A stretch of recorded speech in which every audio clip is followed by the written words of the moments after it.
Good morning. आज आप लोगों को हम 4 chapter moving charge and magnetism से ऑब्जेक्टिव क्वेश्चन बताएंगे। वो ऑब्जेक्टिव क्वेश्चन आप लोगों के सभी एग्जाम के लिए बहुत ज़रूरी है, चाहे वो स्टेट बोर्ड हो, चाहे CBSE बोर्ड हो, चाहे किसी कंपटीशन की बात हो। ठीक है, तो जो ऑब्जेक्टिव क्वेश्चन हम बताएंगे उस ऑब्जेक्टिव क्वेश्चन का डायरेक्ट कुछ आंसर होते हैं, कुछ डायरेक्ट ना हो के उनको कुछ ट्रिक से लाएंगे, है ना। इसलिए आप लोग इसको स्टार्ट से लास्ट तक देखेंगे, है ना, तभी बात समझ में आ पाएगी। अब ऐसे क्वेश्चन जो है वो आते ही रहते हैं एग्जाम में, ठीक है ना। जैसे MP बोर्ड में की बात करें तो इसमें ऑब्जेक्टिव टाइप क्वेश्चन 28 नंबर का आता है सब फिजिक्स में, ठीक। तो ऐसे ही किसी भी स्टेट बोर्ड की बात करें, सब में ऑब्जेक्टिव कॉन्सेप्चुअल जो क्वेश्चन आते हैं 1-1 नंबर वाले, वो इसी पर बेस्ड होते हैं, ठीक है ना। तो देखिए चैप्टर 4 है objective type question. Objective type question की बात हम आज करेंगे, ठीक है ना। पार्ट चैप्टर का नाम है moving charge and magnetism. Moving charge and magnetism. इसमें हम पहला नंबर क्वेश्चन इसमें ये है, magnetic effect of current is explain by. Magnetic effect को किसने एक्सप्लेन किया है? ओस्टर ने। ये किसने एक्सप्लेन किया? ये magnetic effect of current is explained bye oyster, ठीक है। इसमें आप लोगों को बता दें, रेस्ट चार्ज, कोई रेस्ट चार्ज है, rest charge produce only electric field, और ये current carrying conductor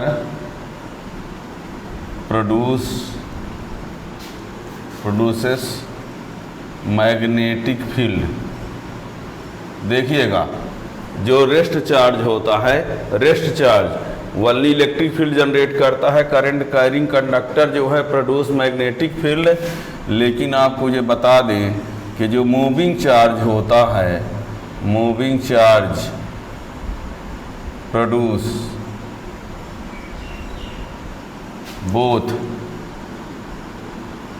both electric field and magnetic field. बहुत इंपॉर्टेंट क्वेश्चन है, कई बार ये आ चुका है।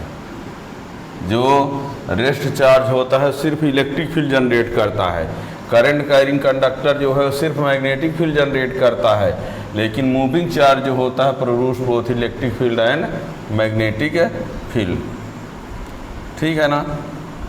इसके बाद इसमें है बायट-सवार्ट लॉ में क्या होता है?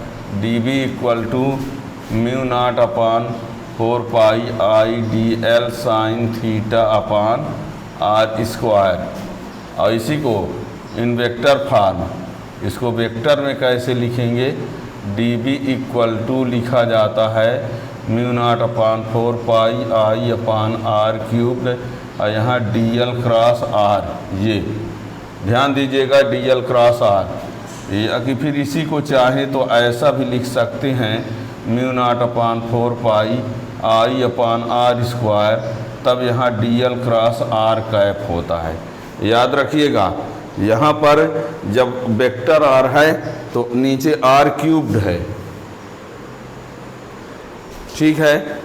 जब यहाँ पर वेक्टर r है तो r³ है, जो r कैप है तो ये r² है। याद रखिए, ये मत सोचिए दोनों कैसे सही हैं। r कैप यूनिट वेक्टर है ना। तो r कैप, इसको और डिटेल में समझना है तो आप पीछे लेक्चर बायट-सवार्ट लॉ को आप देख सकते हैं। एप्लीकेशन ऑफ बायट-सवार्ट लॉ में 3 एप्लीकेशन हैं। देखिए बायट-सवार्ट लॉ के एप्लीकेशन में magnetic field intensity MFI magnetic field intensity due to straight conductor carrying current. Magnetic field intensity due to straight conductor carrying current, तो B इक्वल टू होता है μ0/4 2I/R। ये जैसे ये कंडक्टर है, इसमें करंट आई जा रही, इससे R डिस्टेंस पर एक ये पॉइंट है, तो यहाँ पर B की वैल्यू जो होगी वो ये होगी। ठीक है, यह इनफाइनाइट लेंथ के लिए magnetic field due to straight conductor carrying current infinite length के लिए है। तो इसी को हम चाहें तो और क्या कर सकते हैं, B इक्वल टू ये कैंसिल हो जाएगा, तो μ0I/2πr 2πr। ये मत सोचना 2πr सर्कमफ्रेंस है। सर्कमफ्रेंस तब होता है जब रेडियस हो और सर्कुलर पाथ हो, तब के लिए है। ये नहीं कि कहीं भी 2πr देखो तो सर्कमफ्रेंस बोल दो, है ना। 2πr ये r डिस्टेंस है, d को r डिस्टेंस को d लिखना 2πd हो जाएगा, जो भी हो ये फार्मूला। ठीक है ना। अब magnetic field intensity at the centre of circular coil, तो B इक्वल टू होता है μ0/4 2πI/R। ये याद रखना। फिर है magnetic field intensity at the axis of coil, axis of current carrying circular coil, तो B इक्वल टू होता है μ0/4 2πI/A² प्लस x² + x² 3/2। ये कैसे होता है, जैसे मान लीजिए कॉइल है, ये क्या है, ये कॉइल है और ये एक्सिस में पॉइंट P है, ये इसका रेडियस A है, ये एक्सिस है, इसमें एक्सिस में पॉइंट P है, यहाँ पर भी ये होगा। ये कॉइल है, उसमें करंट रेडियस A है, एक्सिस में x डिस्टेंस पर पॉइंट है, करंट आई जा रही है, तो इसका ये हो। इसका भी डेरिवेशन आप डिटेल में आप देख सकते हो पीछे लेक्चर में। ठीक है ना। ये रहा।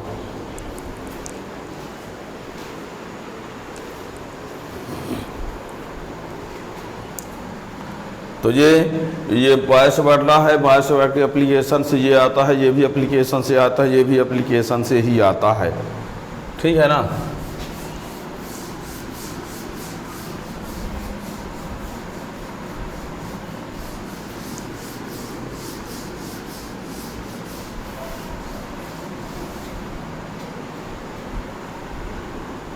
फिर क्या होता है और देखिए,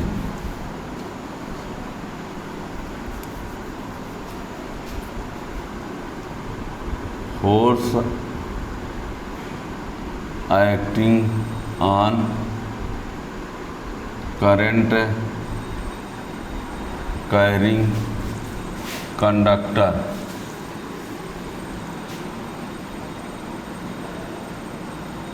इन uniform magnetic field, F equal to होता है ILB sin थीटा। ठीक है। अब ये क्या होगा, ये कंडक्टर है, किसमें रखा गया है, मैग्नेटिक फील्ड में। यहाँ ये बता दें, इफ है conductor is parallel to magnetic field F equal to 0, याद रखना। और इफ है conductor is perpendicular to magnetic field, इसी का बता रहे, इसी का एक ठो केस ये रहेगा कि यदि पैरेलल रहेगा तो 0, कंडक्टर परपेंडिकुलर रहेगा तो F इक्वल टू ILB, और ये मैक्सिमम कहलाएगा। हम ये बताना चाहते हैं कि यदि कोई कंडक्टर मैग्नेटिक फील्ड में है, उसमें करंट देंगे तो फोर्स ये एक्ट होगा, लेकिन ये फोर्स कब पैरेलल मैग्नेटिक फील्ड और कंडक्टर पैरेलल रहेंगे तो 0 होगा, और परपेंडिकुलर रहेंगे तो मैक्सिमम होगा। ठीक है ना। इसकी डायरेक्शन जो है वो पाम रूल से याद कर सकते हैं। आप लोगों को बता दें ये साइन क्या कहता है, magnetic field normally inward on the plane of paper. और यदि ये साइन कहीं पर बना है, ये sign dot, cross sign magnetic field inward को बताता है, और यदि डॉट लगा है तो मैग्नेटिक फील्ड नॉर्मली आउटवर्ड, ध्यान रखना ये डॉट साइन जो है आउटवर्ड मैग्नेटिक फील्ड को इंडिकेट करता है। ठीक है ना। Lorentz force F equal to QVB sine theta, R vector में लिखेंगे तो ये QV क्रॉस B। ठीक है ना।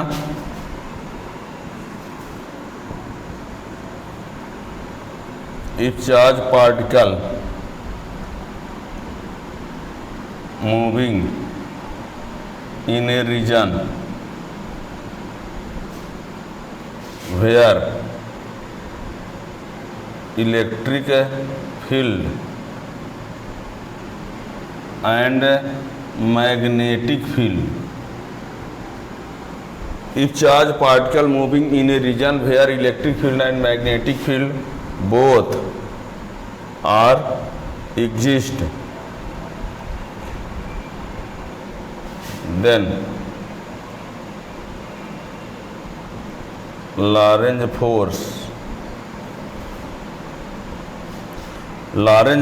है F इक्वल टू होगा। देखिए ये है मैग्नेटिक फील्ड से एक्ट फोर्स है, और एक होता है इलेक्ट्रिक फोर्स भी लगता है।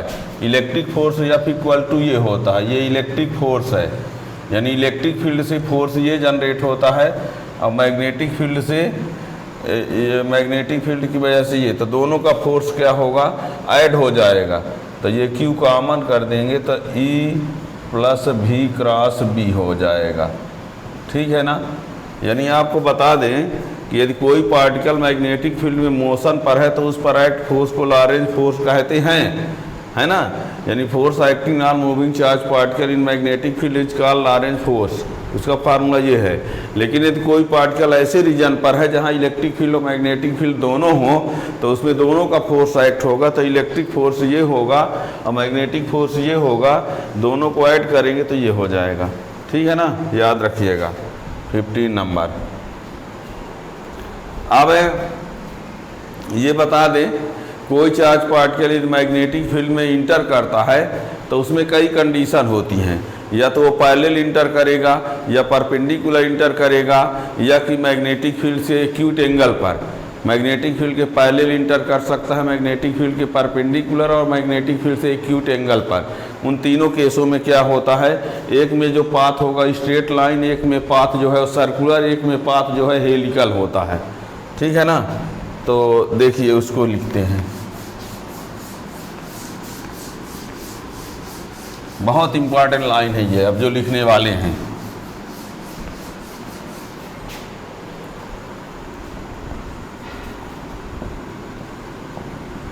If charge particle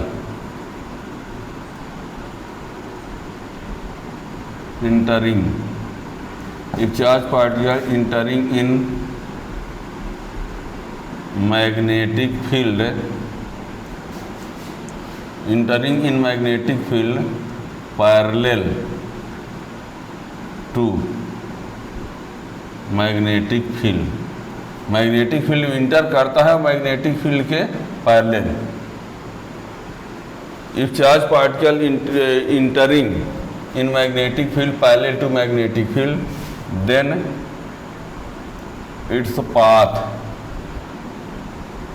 is straight line. ठीक है ना।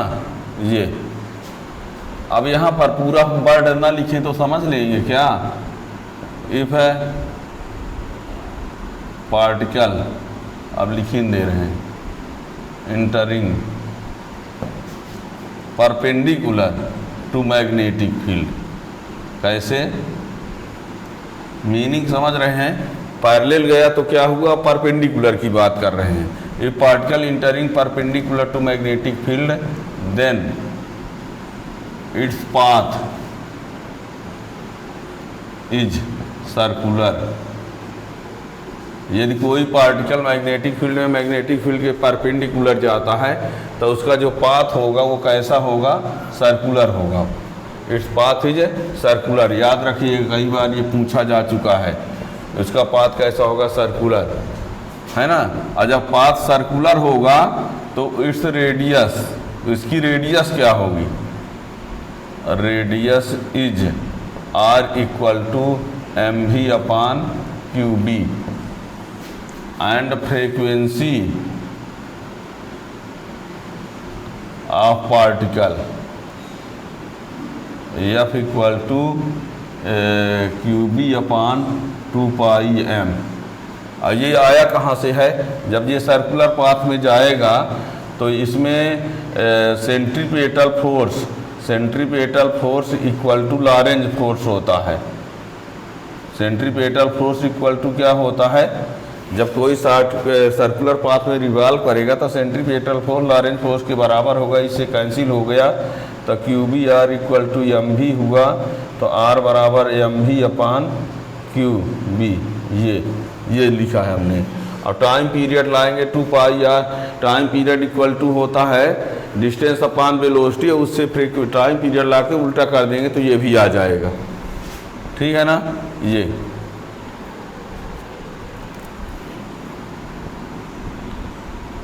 Direction of Lorentz force is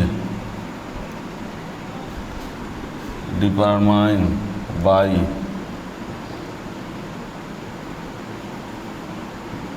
right hand palm rule number 2। इसको right hand palm rule number 2 से ला सकती हो। क्या लिखा, direction of Lorentz force is determined by right hand palm rule number 2। इससे आप ला सकते हो। यदि ये मोशन ऑफ चार्ज पार्टिकल बताए, ये मैग्नेटिक फील्ड को बताए, तो ये क्या हो जाएगा, फोर्स की डायरेक्शन हो जाएगी।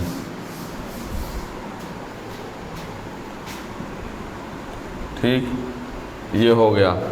इसके बाद आता है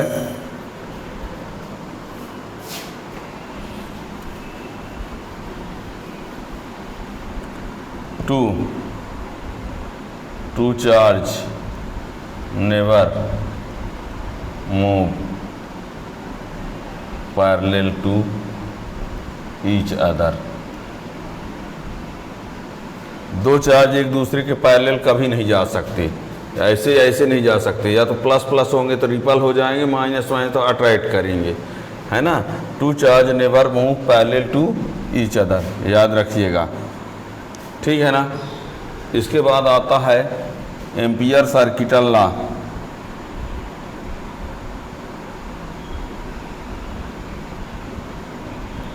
ampere circuital law B D L equal to होता है म्यू नॉट आई। इसको बोलते हैं line integral of magnetic field around close loop. Line integral of magnetic field around close loop equal to mu naught into current. ये ampere circuital law है, याद रखना। ठीक है। एम्पियर सर्किटल लॉ, और इसमें एम्पियर सर्किटल लॉ के application में सोलेनॉइड और टोरॉइड होता है ना। तो उसका डेरिवेशन तो नहीं, उसमें फार्मूला क्या होता है उसको देखिएगा। Magnetic field intensity due to solenoid, तो B इक्वल टू होता है mu naught NI at the centre,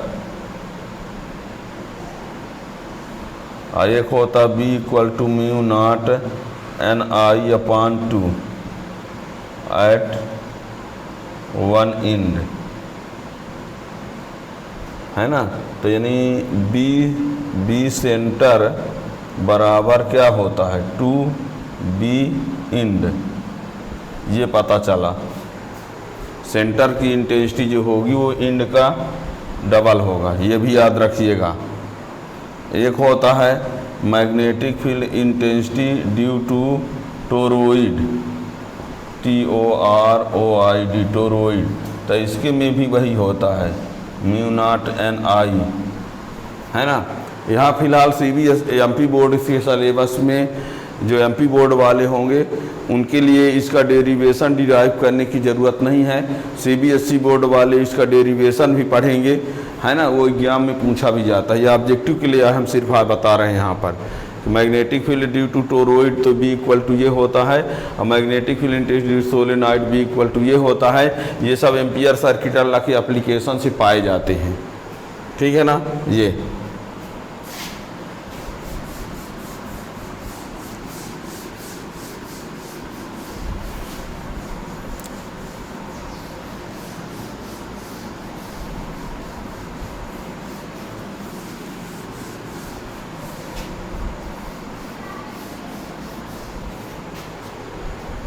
यहाँ पर देखिए इफ है एक हम अभी ये बता रहे थे कि यदि कोई मैग्नेटिक फील्ड में कोई चार्ज पार्टिकल मैग्नेटिक फील्ड के पैरेलल जाएगा तो स्ट्रेट लाइन, और यदि मैग्नेटिक फील्ड के परपेंडिकुलर जाएगा तो सर्कुलर पाथ, और यदि एक्यूट एंगल पर जाता है तो हेलिकल पाथ होता है।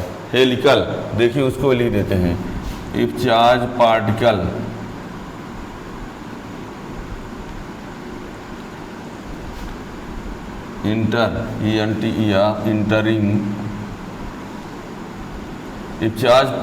entering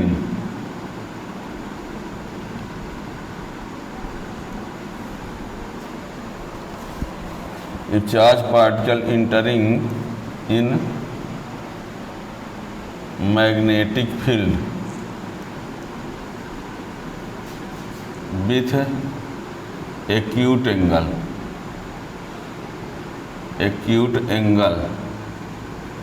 ठीक है, less than 90 degree. If charge particle entering in magnetic field with acute angle then its path is helical, जरूर पढ़े रहिएगा, या हेलिक्स, ये हेलिकल या हेलिक्स ऐसे को बोलते हैं, ये ठीक है ना। ये हो गया हेलिकल, हेलिक्स, ये इस प्रकार का पाथ होता है, ठीक है। इसके बाद आ जाता है इसमें गैल्वेनोमीटर।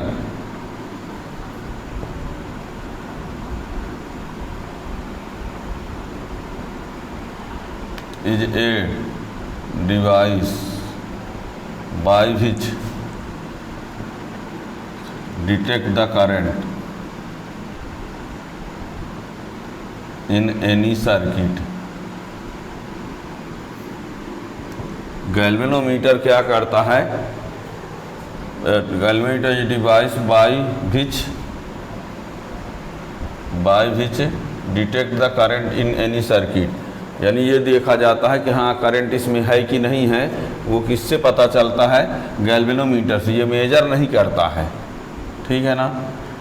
ये फिर ये बता दें, गैल्वेनोमीटर से गैल्वेनोमीटर को अमीटर और वोल्ट मीटर में कन्वर्ट किया जा सकता है ना। यानी galvanometer is converted into an ammeter and volt meter. यानी गैल्वेनोमीटर को अमीटर और वोल्ट मीटर में बदला जा सकता है। अमीटर क्या होता है? Ammeter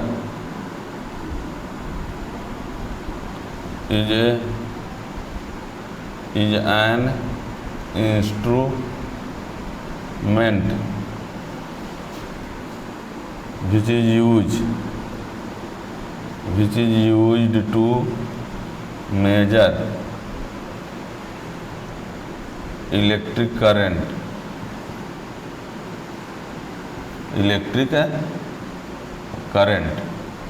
Ammeter is an instrument which is used to measure electric current. ये आपको बता दें, it is always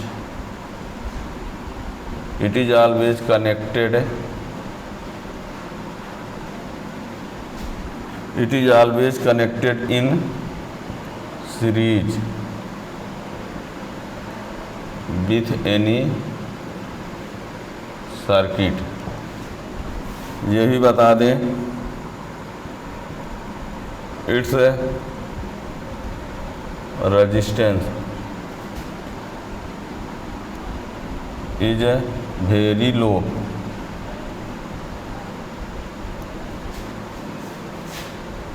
for ideal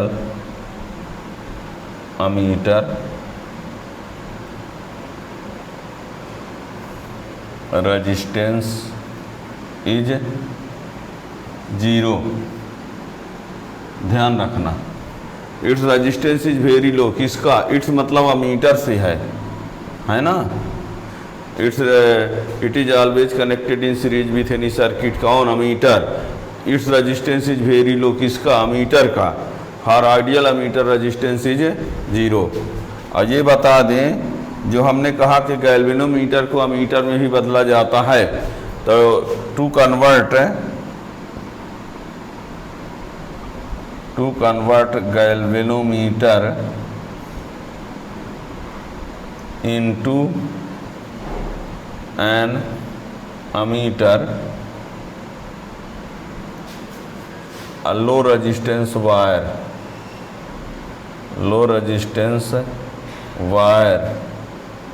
is connected, a low resistance wire is connected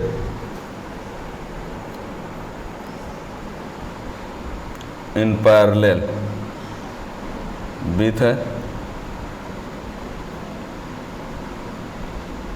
galvanometer coil.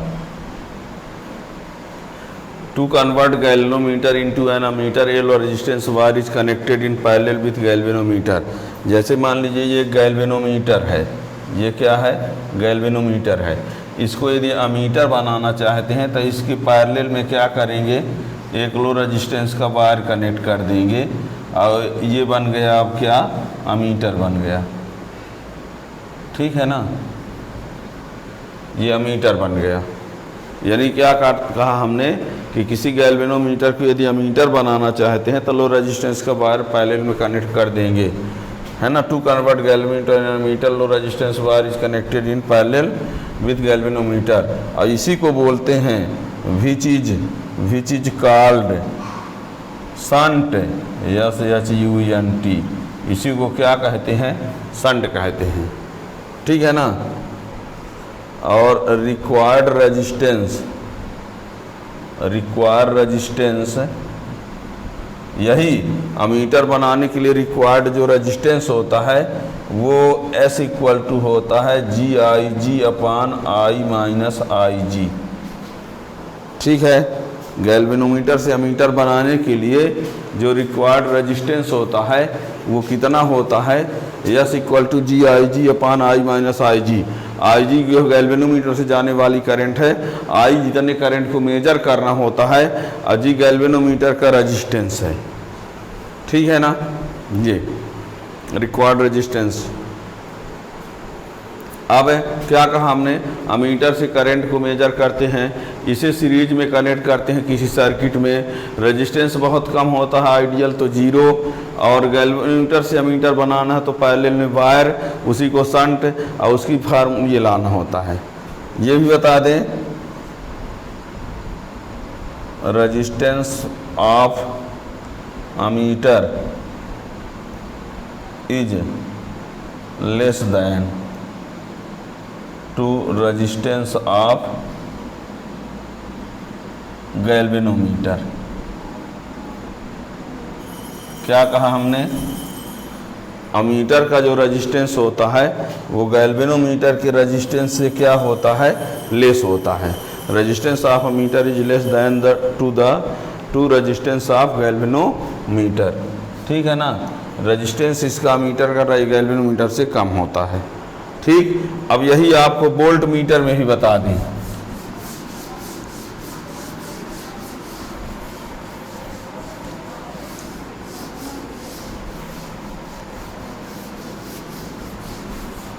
देखना,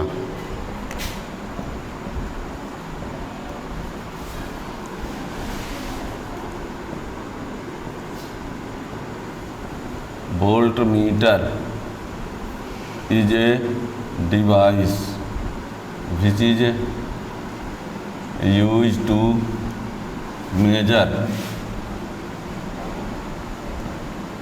potential difference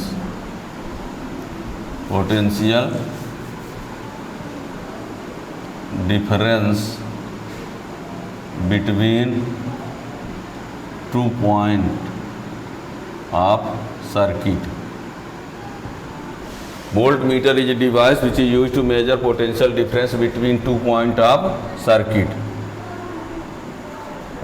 अब वोल्टमीटर के बारे में है, it is always connected in parallel with any circuit.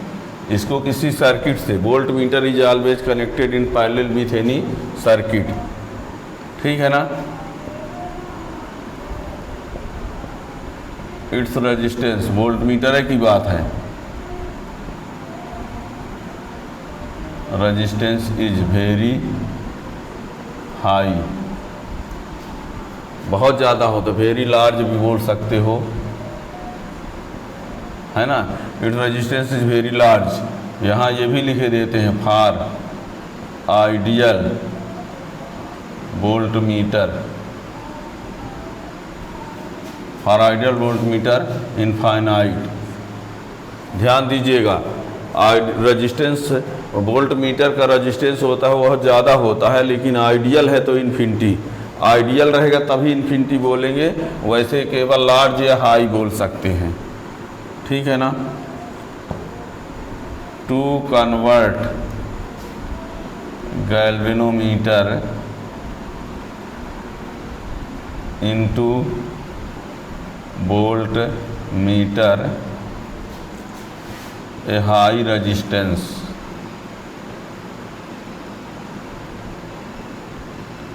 is connected in series with galvanometer coil। ठीक, लेकिन जैसे ammeter बनाने के लिए जो रेजिस्टेंस कनेक्ट किया गया था उसको शंट बोला गया था, पर इसमें जो पैरेलल में जो सीरीज में कनेक्ट करते हैं तो उसको ऐसा कुछ नाम नहीं दिया है ना। इसका कुछ नाम नहीं है कि उसको भी शंट जैसे इसको भी कुछ बोलते हों, है ना। तो ये रेजिस्टेंस इसका क्या होगा, यानी हम वो बता रहे हैं कि जब किसी गैल्वेनोमीटर को वोल्ट मीटर बनाएंगे तो रेजिस्टेंस क्या होगा, है ना। यानी required resistance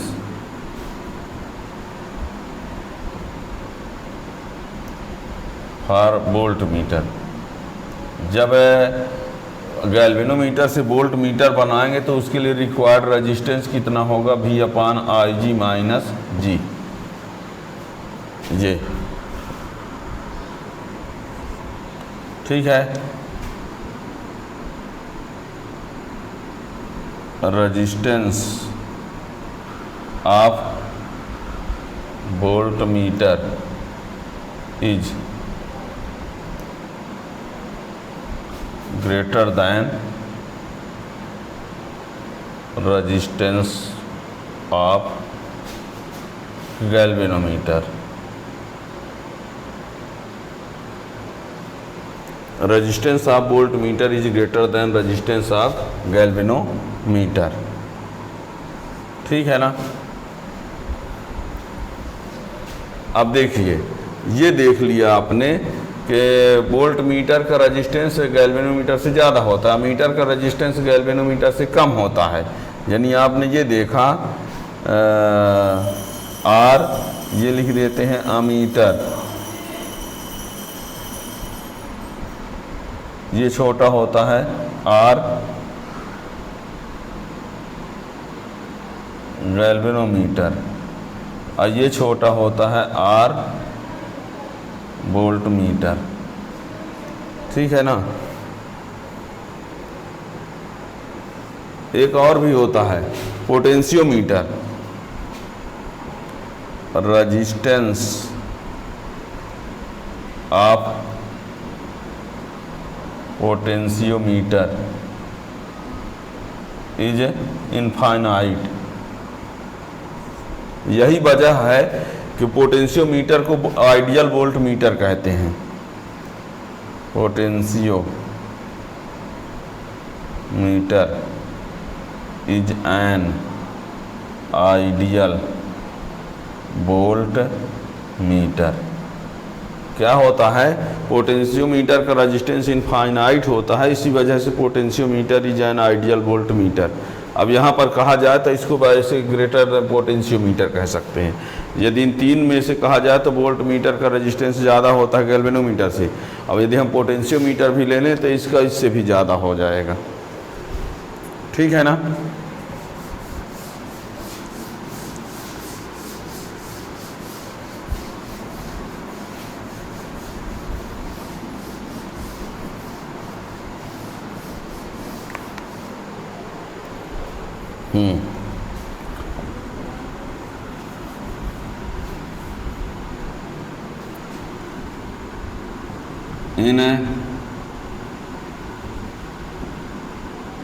in moving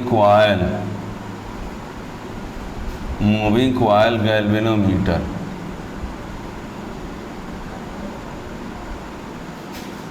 pole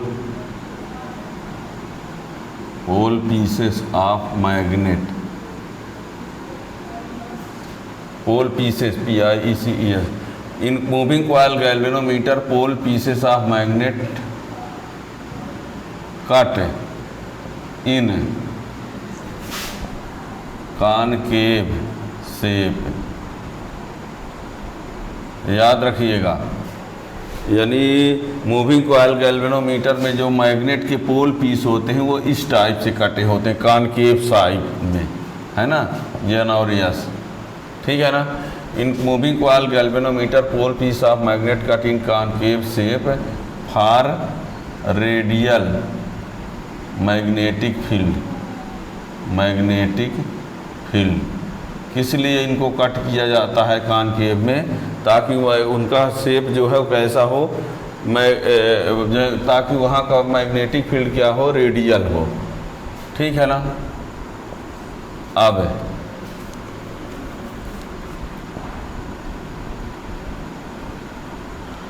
principle of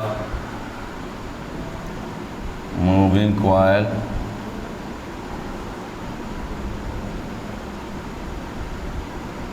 galvanometer, I proportional theta, current is directly proportional to deflection, current is directly proportional to deflection। ठीक है ना। और क्या होता है, torque on current carrying coil in magnetic field, तो tau equal to होता है NIAB साइन थीटा। ये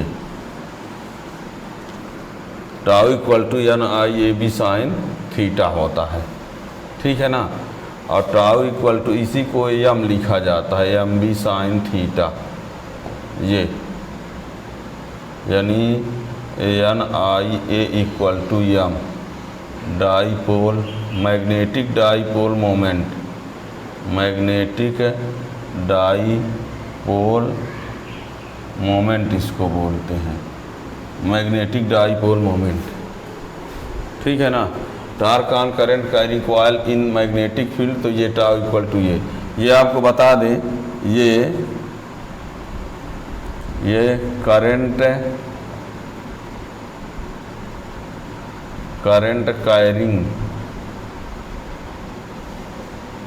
current carrying loop behaves like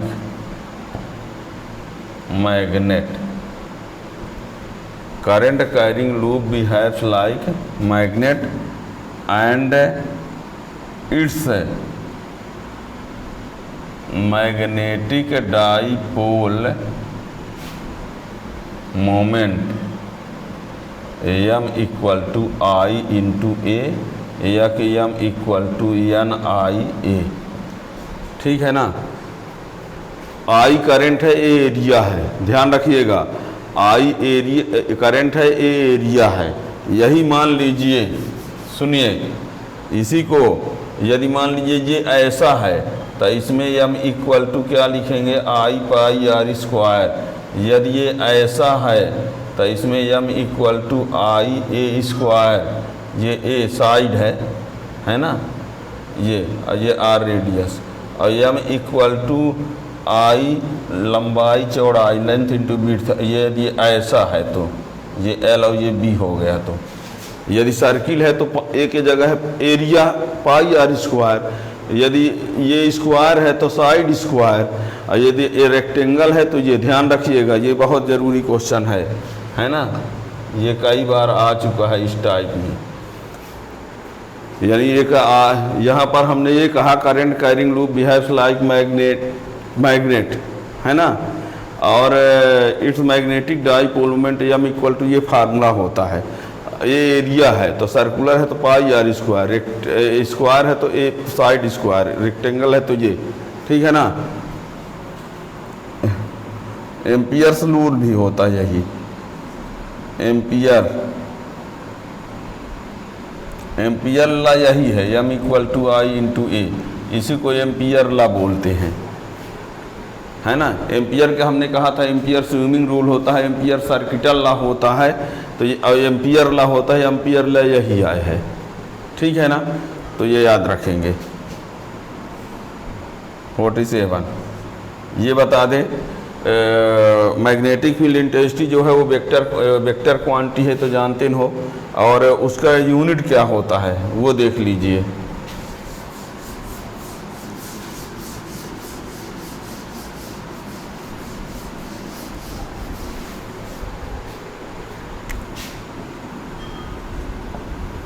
CGS unit of magnetic field intensity, CGS unit of magnetic field intensity, तो इसके लिए क्या होता है, गॉस या कि ओस्टर्ड, ये दोनों होते हैं।